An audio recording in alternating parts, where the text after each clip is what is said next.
Assalamualaikum. Saya akan menjelaskan tentang sintesis protein. Apa itu sintesis protein? Aha.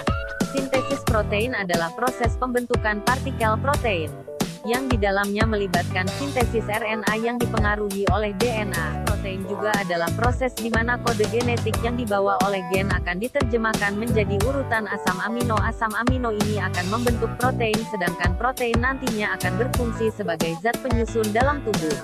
Apa aja sih tahapan sintesis protein? Yang pertama adalah transkripsi. Dilihat dari namanya transkrip dapat diketahui bahwa dalam proses ini terjadi penyalinan sebagian DNA.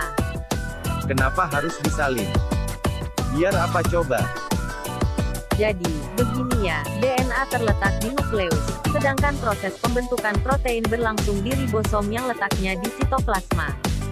DNA tidak dapat bergerak sendiri menuju ke ribosom, sehingga dibutuhkan fasilitator yaitu RNA polimerase untuk datang ke DNA, membuat cetakannya. Ini adalah tahapan proses transkripsi. Yang pertama, ini di dalam nukleus, RNA polimerase akan memisahkan untaian DNA menjadi dua dengan cara bergerak dari terminator ke promoter. Yang kedua, ketika RNA polimerase sampai di promoter maka proses ini dinamakan inisiasi. Selanjutnya, RNA polimerase akan kembali berjalan menuju ke terminator dan akan membentuk mRNA. Proses ini dinamakan elongasi.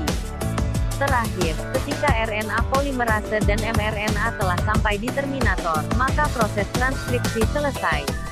Terminasi adalah proses akhir dari transkripsi. Gimana, kalian sudah ada gambaran kan tentang tahap transkripsi itu? Setelah transkripsi, masih ada satu tahap lagi dalam sintesis protein, yaitu translasi. Apa itu translasi dan bagaimana tahapannya? Yuk kita simak penjelasan berikut. Ketika mRNA terbentuk, maka mRNA atau messenger atau RNA pembawa pesan bisa membawa kode hasil salinan DNA ke ribosom. mRNA berisi kumpulan dari kodon-kodon DNA. Ini adalah perjalanan mRNA dari nukleus ke ribosom.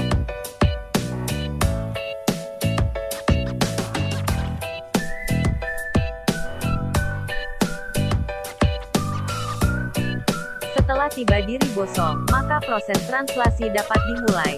Translasi merupakan proses penerjemahan kode DNA sehingga menghasilkan rantai polipeptida penyusun protein. Ini adalah tahapan proses translasi. Tahap pertama translasi adalah inisiasi. Pada tahap ini, kodon pertama mRNA yang bertemu dengan ribosom disebut kodon start. Kodon start ini adalah AUG. Tahap setelah inisiasi adalah elongasi.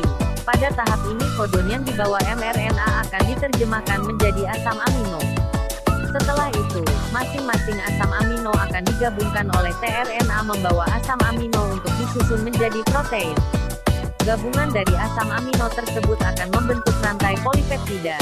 Proses translasi berakhir ketika salah satu kodon stop bertemu dengan ribosom. Kodon stop ada 3, yaitu UAA, UAG dan UGA. Pada gambar yang menjadi kodon stop ada AUU. Gimana? Sekarang kalian sudah tahu kan mengenai bagaimana tahapan sintesis protein? Secara singkat, sintesis protein merupakan proses pembentukan protein dari DNA oleh RNA yang tahapannya terdiri dari transkripsi dan translasi. Setelah mempelajari sintesis protein, kita dapat tahu bagaimana proses perubahan gen dari DNA sampai menjadi protein. Semoga bermanfaat. Mohon maaf bila banyak kesalahan.